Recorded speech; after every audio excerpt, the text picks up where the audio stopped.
Muling sumama ang panahon ng hapong iyon. Malakanak ay lumalakas ang hangin na sinabayan ng pabugso-bugsong pag-ambon. Binuksan nila ang 20 inches na TV sa loob ng kwarto para makapanood ng balita. Hindi maganda ang reception sa iilang channel na naaabot nito. Ini-off na lamang ito ni Sheena.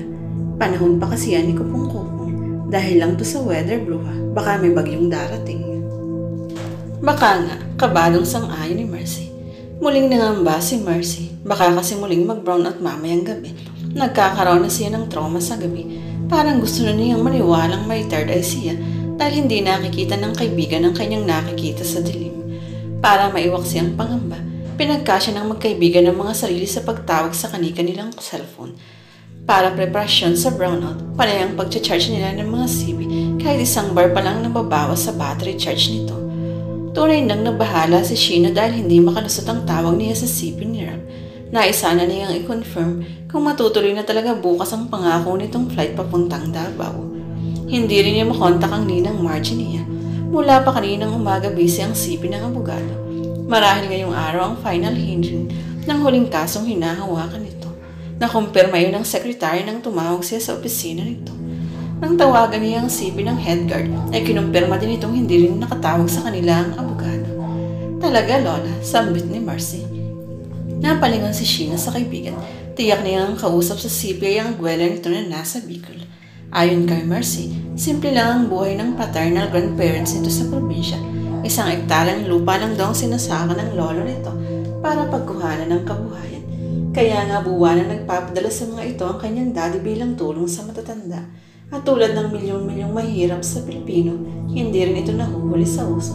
Kahit old model lang ay meron din silang cellphone. Kaya nga naturingang tax capital ng mundo ang Pilipinas. Naalimpungatan si Sheena nang gisingin siya ng kaibigan. Nakatulugan pala niya ang paulit-ulit na pagdadayal sa kanyang CP kanina. Bakit ba? Pupungas-pungas siyang bumangon. Ang sabi ng lola kanina, talagang totoo ang sumpa. Nangyari na raw sa pamilya ng kababata niya ang nangyari sa iyo ngayon.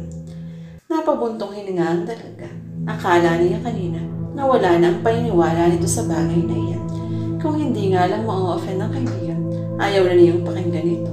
Kaya lang naman lumalala ang takot niya dahil sa mga weird facts na ibinabahagi nito sa kanya.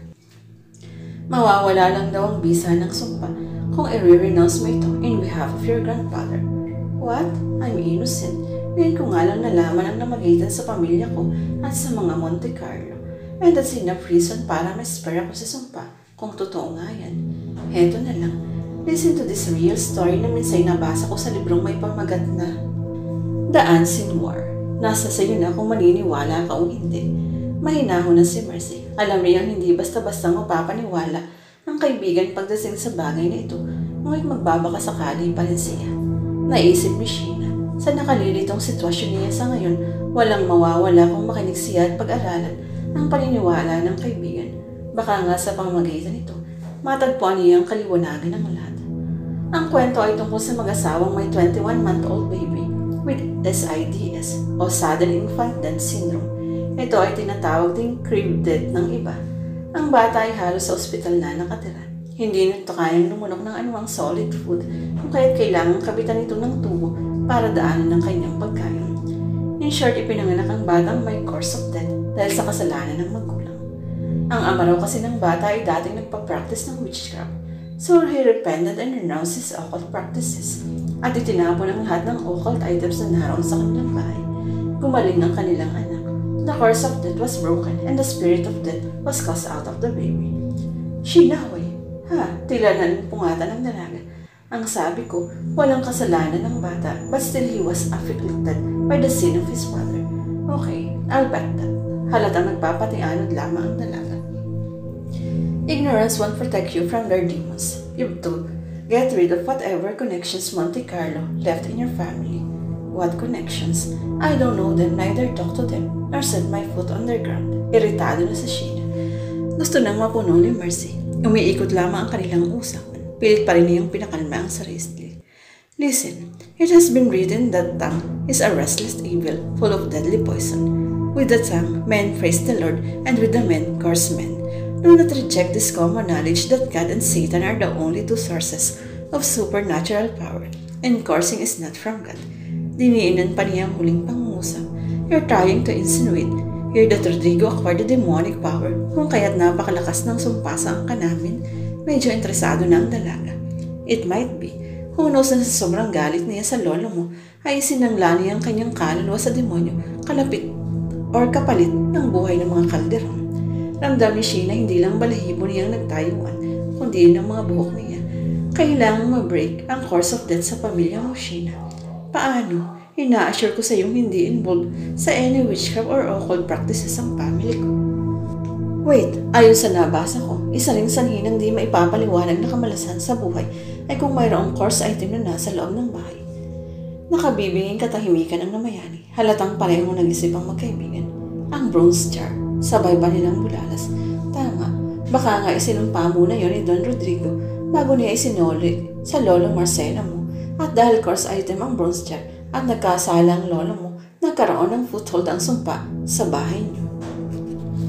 Kahit ayaw pa rin tanggapin ang isip ni Sheena ang paniniwalang iyon, pumayag siya sa suhestyon ng kaibigan. Ang ipatapon ang bronze jar malayo sa Hacienda Calderon. Ang gwardyang nakatalaga sa main door ng mansyon ang pinakausapan ni Sheena na maglabas ng naturang jar. Baka sa mukha ng lalaki ang hirap ng buhatin ito. "Ang bigat pala nito, ma'am. Ano kayang laman ito? Huwag mo munang pakialaman." Saway ni Mercy nang akmang bubuksan ng gwardya ang lock ng takip nito. Ipinatawag ni Sheena ang isa pang gwardyang nakasign sa backdoor ng mansyon para tulungan ang kasamahan nito. Sa main door nila ay dinaan ang bronze jar. "Doon nyo idiretso sa garahe," utos ng dalagang nakatingin sa takip ng jar. Pahiga ang pagbuhat nito kaya nakalock ang lock at tumabingi ang takip. Malayo-layo rin ang distansya ng garahe mula sa porch. Halatang nangangawid na ang mga braso ng dalawang gwardya. Hindi pa silang magkaibigan ng mahinang ulan. Nakabuntot pa rin sila sa dalawang lalaki. Hindi pa nalarating ang garahe nang may marinig silang malakas na kalabog mula sa backgate. Pabagsak na inipag ng dalawang lalaki ang buhat-buhat na jar at pataklong sumugod sa pinanggalingan. Sa lakas ng pagbagsak, nabuksan ang takip ng bronze jar. "Look here," itinuro ng Mercy ang mapuputing bagay na lumabas mula sa jar na mabuksan ito. Lumuhod pa siya upang masipat ito ng mabuti. Buto, mga buto, nandidiring na paatras pa ito. Muntik pang matumba si Sheena nang maatrasan siya ng kaibigan. Hindi nawala ng lakas ng loob si Mercy. Hinawakan niya ang puwitan ng jar at ubod lakas na binaligtad. Lumabas ang lahat ng laman ng bronze jar. Tumambad sa kanila ang marami pang buto at mahabang buhok na hindi na nakamit sa bungong naroon. Sindak ang may kaibigan. Biglang naaalala ni Sheena ang mahigpit na bilin ng kanyang ninang na laging ilak ang mga pintuan at kung maaari lang ay huwag silang lumabas sa mansyon. Kaya nga doon sa servants' quarter sa likod ng mansyon si Sonia natutulog para dagdag bantay daw sa labas. Makakalabas-masok naman ito sa loob dahil may sariling duplicate na pa ito ng mga susi. Nang lingunin niya ang guardhouse sa tabi ng main gate, ay wala na ang dalawa pang nakatalagang gwardya. Hindi rin nakabalik ang dalawa pang sumugod sa backgate. Hinila niya ang tigalgal na kaibigan pabalik sa loob ng kabahayan. Inilak niya ang main door. Nag-uunahan ang mga paang umakyat sila sa naklawang palapag. Hila-hila pa rin niya ang di makapagsalitang kaibigan. Pagkapasok ng kwarto ay agad din nilak ang pinto. "Ang sipi ko. Nakita mo ba ang sipi ko rito? Dito ko lang iniwan kanina sa ilalim ng ulo ko." Pasigaw na tanong niya sa kaibigan habang itinataktak isa-isa ang mga una at kumot na nasa kama. Nawala rin ang sipi ko. Sumisigaw na rin si Mercy habang inilalabas ang lahat ng mga gamit sa loob ng kanyang shoulder bag. Saka lang nila napansin na gulo ang mga gamit sa loob ng kwarto. Nagkalat na sa sahig ang mga folder ng farm inventories. Wala na rin sa ibabaw ng study table ang dalawang laptop nila. Bukas din ang built-in cabinet na pinaglagyan nila ng mga personal na gamit.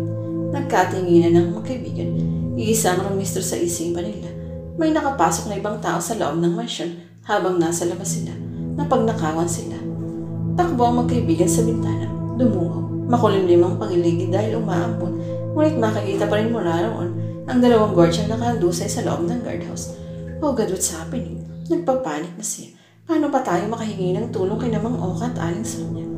"Calm down, Sheena. Hindi tayo makapag-iisip ng mabuting gawin kung takot ang paiiralin natin. Ang dalawang gwardya sa backgate, sila na lang ang pag-asa natin."